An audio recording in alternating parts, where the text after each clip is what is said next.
अस्सलामुअलैकुम, welcome to my channel students. आज का हमारा lecture class first year chapter 5 में से defects of Bohr atomic model है। Defects of Bohr atomic model एक इंतहाई कंसेप्चुअल टॉपिक है। इसमें बहुत सारे ऐसे पॉइंट्स हैं जो कि ज़रा बहुत तवज्जो तलब हैं। चलें, पहला पॉइंट है इसके डिफ़ेक्ट्स का, जो कि मतलब बोहर के पास्टुलेट्स जो बयान किए गए थे उसमें से कुछ ऐसे डिफ़ेक्ट्स मॉडर्न स्टडीज़ के रेलेवेंट जो है ना वो एक्सप्लेन किए जाते हैं, जिनमें से पहला पॉइंट है Bohr's theory explain the origin of spectrum of hydrogen atom and ions like helium positive, Li lithium 2 positive and beryllium 3 positive, and could not explain the origin of polyelectron system like helium, lithium, beryllium, boron, neutral। अब यहाँ पे बात कुछ ऐसे है कि यहाँ वाला जो ये वाला जो पॉइंट है ना पहला, इसमें एक्सप्लेनेशन ये है कि Bohr atomic model can not explain the poly electron system, it will only explain the mono electron system like hydrogen atom। Hydrogen atom को अगर हम ऐसे समझें कि यहाँ पे ये प्रोटॉन पार्ट है जिसमें यानी plus charge mean nucleus part, और इसके ऊपर प्लस चार्ज प्रोटॉन के पास, यहाँ पे हाइड्रोजन के केस में आप समझो यहाँ पे एक इलेक्ट्रॉन मौजूद है। अब ये एक इलेक्ट्रॉन जब इधर है तो इसके दरमियान यहाँ पे जो फोर्स होगी ना, इलेक्ट्रॉन के ऊपर नेगेटिव चार्ज और प्रोटॉन और न्यूक्लियस के ऊपर पॉजिटिव चार्ज, यहाँ पे इलेक्ट्रोस्टैटिक फोर्स जो है उसको हम रिलेट करते हैं F is equal to ZE square over 4 pi epsilon not and R square. ये कोलम्बिक फोर्स होती है, इलेक्ट्रोस्टैटिक फोर्स ऑफ अट्रैक्शन होती है between this nucleus, this electron and this one nucleus. यहाँ पे जो इनके दरमियान फोर्स पाई जा रही है, या ये इलेक्ट्रॉन आप यहाँ पे कंसीडर करो तो यहाँ से यहाँ तक जो इनके दरमियान फोर्स है उसको हम इस यानी इक्वेशन के साथ डिनोट कर सकते हैं। तो ये स्ट्रक्चर जो है वो, ये जो मॉडल है ये सिर्फ़ और सिर्फ हाइड्रोजन एटम का है, जिसमें सिर्फ एक इलेक्ट्रॉन होता है और प्रोटॉन जो है वो भी एक ही रहता है। तो बहरहाल जो यानी ये वाला जो बोहर का स्ट्रक्चर है एटॉमिक मॉडल, वो helium mean He positive, helium का एटॉमिक नंबर 2 होता है। जब एक इलेक्ट्रॉन चला जाए तो बाकी एक ही इलेक्ट्रॉन बचता है, जैसे कि हाइड्रोजन के केस में। लिथियम का एटॉमिक नंबर 3 है।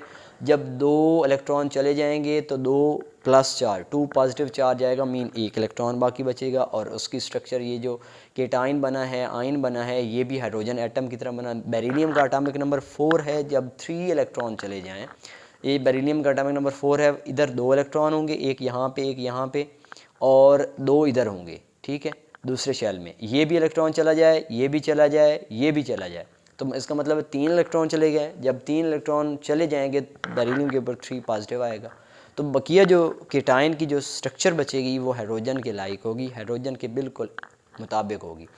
तो यहाँ पे जब इलेक्ट्रॉन ज़्यादा आ जाते हैं, मीन हीलियम के केस में 2 इलेक्ट्रॉन पहले ही के शेल में आ जाते हैं, तो एक इलेक्ट्रॉन के ऊपर तो फोर्स ये है जैसे कि हाइड्रोजन एटम के मुतल्लिक है कि एक इलेक्ट्रॉन और उसके न्यूक्लियस के माबैन ये फोर्स है। जब एक से ज़्यादा इलेक्ट्रॉन आ जाते हैं तो जो ये वाली न्यूक्लियर अट्रैक्शन फोर्स है ये डिवाइडेड हो जाती है, वैसे नहीं रहती जैसे एक इलेक्ट्रॉन के ऊपर वो इलेक्ट्रोस्टैटिक फ़ोर्स है।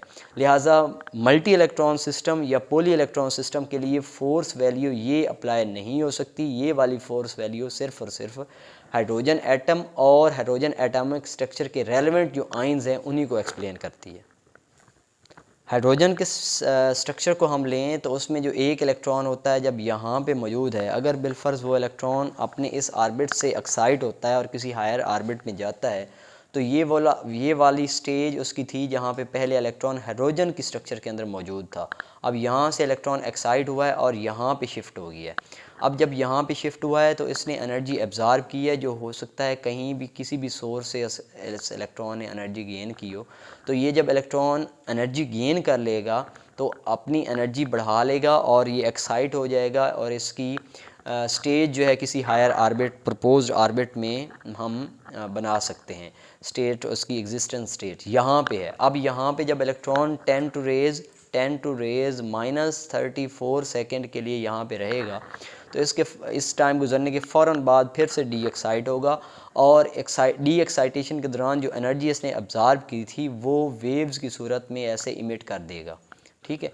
और यहाँ से इलेक्ट्रॉन जो है दोबारा से रिगेन होगा अपने ओरिजिनल एनर्जी लेवल के अंदर, ठीक है। जो हमारे सामने बामर सीरीज़ है उसके अंदर ये वाली जो डी एक्साइटेशन होगी, इसके तहत जो स्पेक्ट्रम होगा उसको हम बोलेंगे एच अल्फ़ा, ठीक है। और यहाँ पे ये इलेक्ट्रॉन जब दोबारा अपने ओरिजिनल एनर्जी लेवल में आएगा तो एक रास्ता जिसको फॉलो करते हुए जिस रास्ते से वो गया था उसी रास्ते से वो वापस आएगा। और एक लाइन, जैसे हम कहीं जगह किसी जगह जाते हैं तो अब एक हमारा फॉलोड पाथ होता है, ऐसे ही इलेक्ट्रॉन जब यहाँ से इधर गया फॉलोड पाथ के तहत, अब जब वापस आएगा तब भी फॉलोड पाथ के तहत, और वो एक ही मतलब रास्ता होगा। और उस रास्ते को जब हम हाई रिजॉल्विंग पावर स्पेक्ट्रोमीटर लगा के देखेंगे कि वो वाला जो रास्ता है उसके कितने हिस्से हैं, मतलब कुछ उसके मज़ीद कुछ पगडंडियाँ हैं या नहीं हैं मेन वाले रोड के अंदर। तो वैसे ही जब हाई रिजॉल्विंग स्पेक्ट्रोमीटर लगा के देखा गया तो हमें पता चला कि वो जो एक रोड था उसके मज़ीद छोटे छोटे पार्ट्स थे। तो यहाँ से ये अंदाज़ा लगा कि यहाँ पे एक कोई एनर्जी लेवल नहीं है जहाँ से इलेक्ट्रॉन उठ के यहाँ पे चला जाएगा, बल्कि यहाँ पे भी वो मुख्तलिफ़ पार्ट्स हैं जहाँ पे इलेक्ट्रॉन जाके बैठ सकता है या लाई कर सकता है, लैंड कर सकता है। मीन यहाँ पे भी बैठ सकता है, अपने आप को रिज़ाइड कर सकता है, यहाँ पे भी, यहाँ पे भी, यहाँ पे भी, यहाँ पे भी। तो ये मुख्तलिफ़ जगहों से वापस आ सकता है। तो इस तरीके से हाई रिजॉल्विंग स्पेक्ट्रोमीटर ने एक जो स्पेक्ट्रल लाइन थी उसको फाइन लाइंस में यानी दिखाया, और ये सब कुछ बोहर की स्टडी के अंदर नहीं था, और ये मॉडर्न स्टडीज़ ने ये चीज़ें एक्सप्लेन की हैं। तो ये एक डिफेक्ट ठहरा बोहर के एटॉमिक मॉडल स्ट्रक्चर का। Under high resolving spectrometer individual spectral line like in the बामर series of H alpha line, कहते हैं कि एच अल्फ़ा लाइंस की सूरत में जब ये इमिशन होती है एनर्जी की इन फॉर्म ऑफ वेव्स, तो उस सूरत में जो सीरीज़ हासिल होती है विजिबल रीजन में बामर सीरीज़ के अंदर, जो एच अल्फ़ा लाइंस है उसको मज़ीद देखा गया कि वो कंसिस्ट ऑफ 5 कंपोनेंट लाइंस, मज़ीद 5 हिस्सों में वो वाली लाइन एक लाइन बटी हुई थी। This suggest that only 1 quantum number is not sufficient. ये बात यहाँ से कंक्लूजन ये है कि सिर्फ यहाँ पे एक क्वांटम नंबर ये वाला मीन एनर्जी लेवल और ये वाला क्वांटम नंबर सिर्फ पॉसिबल नहीं है ड्राइंग स्ट्रक्चर हाइड्रोजन की लाइंग पोजीशन के लिए, बल्कि ये भी फर्दर ये वाला हिस्सा भी मज़ीद छोटे छोटे हिस्सों में बटा हुआ है। मीन इसके भी इस वाले ब्लू लाइन के अंदर भी ढेर सारी 5 किस्म की और लाइंस हैं जहाँ पे इलेक्ट्रॉन रिजाइड कर सकता है। तो इससे हमारे सामने नेक्स्ट स्टडीज़ के लिए एज़ीमुथल क्वांटम नंबर स्टडीज़ यानी एक्सप्लेन हो रही होगी, नेक्स्ट जो टॉपिक्स होंगे। मतलब ये जो क्वांटम ओनली 1 क्वांटम नंबर का मतलब है प्रिंसिपल क्वांटम नंबर, जिसमें हम बोलते हैं ये n = 1 है, इसको बोलेंगे तो n = 1, इसको बोलें तो n = 2, इसको बोलें तो ये n = 3। यानी ये प्रिंसिपल क्वांटम नंबर ही काफ़ी नहीं है, बल्कि एज़ीमुथल क्वांटम नंबर का कंसेप्ट भी यहाँ से जाता है। उसने कहा था कि ये जो एटॉमिक मॉडल स्ट्रक्चर है ये बिल्कुल ही फ्लैट है, मीन ये जो है ना एक बिल्कुल सर्कल की तरह है। सर्कल ऐसे होता है या आप ऐसे समझ लो, ठीक है। तो एटॉमिक मॉडल स्ट्रक्चर को उसने फ्लैट कंसीडर किया था, जैसे प्लेट की फॉर्म है, प्लेट की फॉर्म में ऐसे आप समझो ये यानी ये वाला सेंट्रल पार्ट है, यहाँ पे न्यूक्लियस है।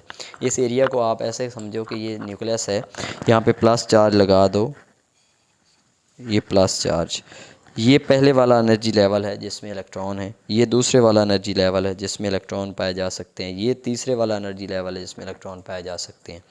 तो ये जो बोहर स्ट्रक्चर थी, ये बोहर एटॉमिक मॉडल था, वो प्लेट की मैंने इस एग्जांपल आपके सामने रखी ताकि आपको थीम क्लियर हो कि ये एक फ्लैट फॉर्म है, ठीक है, यानी स्फेरिकल फॉर्म है, सॉरी सर्कल फॉर्म है, ठीक है। ऐसे समझ लो या ऐसे समझ लो, ठीक है। तो ये सूरत हाल Bohr suggested that circular path for electron, but electron revolve around the nucleus in 3-dimensional space. दस एटम इज़ नॉट फ्लैट।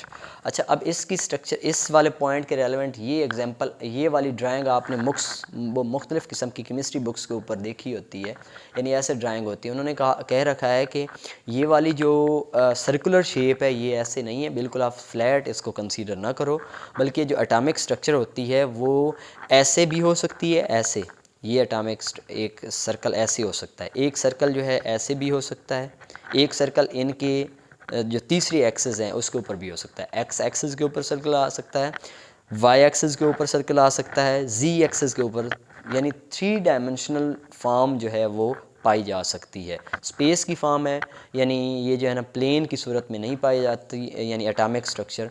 तो ये पॉइंट था 3। फोर्थ पॉइंट जो है, फोर्थ इसमें जो है ना वो वैसे फोर्थ पॉइंट से 2 शॉर्ट क्वेश्चन बनते हैं कि what is Zeeman effect and what is Stark effect. Very important terms हैं आपको, यानी ये टर्म्स जो है ना याद होनी चाहिए, और इसकी डेफिनेशंस भी आ सकती हैं, इनके माबैन डिफरेंस भी आ सकता है। How can you difference between Zeeman effect and Stark effect.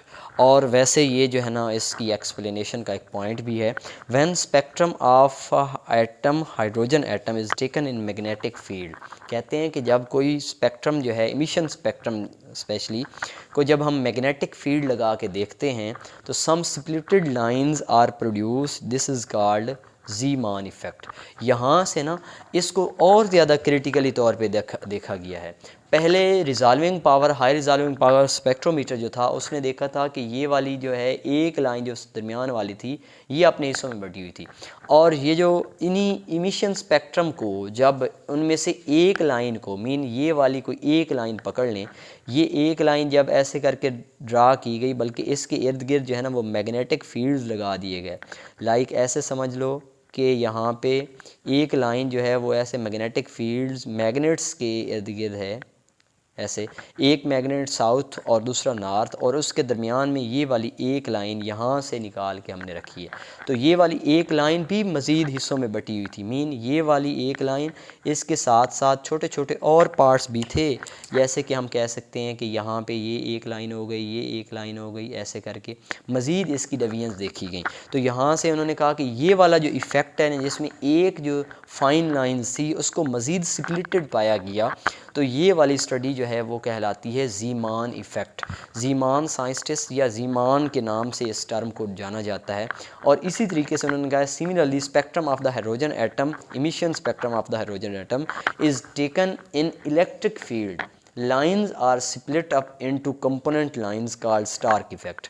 यानी जो दूसरा इसका है एंटी जो टर्म है कि जब इमिशन स्पेक्ट्रम, हाइड्रोजन के इमिशन स्पेक्ट्रम को उनमें से जो फाइन लाइंस थी उनको दोबारा से जो है वो इलेक्ट्रिक फील्ड लगा के देखा गया। पहले मैग्नेटिक फील्ड था, अब इलेक्ट्रिक फील्ड प्लस चार्ज और नेगेटिव चार्ज प्लेट्स को सेट करके देखा गया। तो ऐसे ही किस्म का मुजाहरा डिस्प्ले हमें दिखाई दिया कि एक फाइन लाइंस जो थी वो फर्दर डिस्ट्रीब्यूटेड थी, मीन स्प्लिटेड थी, और उससे थीम क्या जाता है, थीम ये है, यहाँ से जो नेक्स्ट स्टडीज़ हैं उससे ये एक पॉइंट बनता है कि ये वाली जो एजीमुथल क्वांटम नंबर है, मेन जो सब शेल्स होते हैं, सब शेल्स के भी कुछ डीजेनरेटेड पार्ट्स होते हैं जिनको हम बोलते हैं मैग्नेटिक क्वांटम नंबर, ठीक है, जिसमें ऑर्बिटल्स पाए जाते हैं। मीन जैसे पी है, अगर यहाँ से ये वाला सब शेल जो है हमने उठाया था, ये पी सब शेल उठाया था, तो पी को, ये इसको फोकस करें,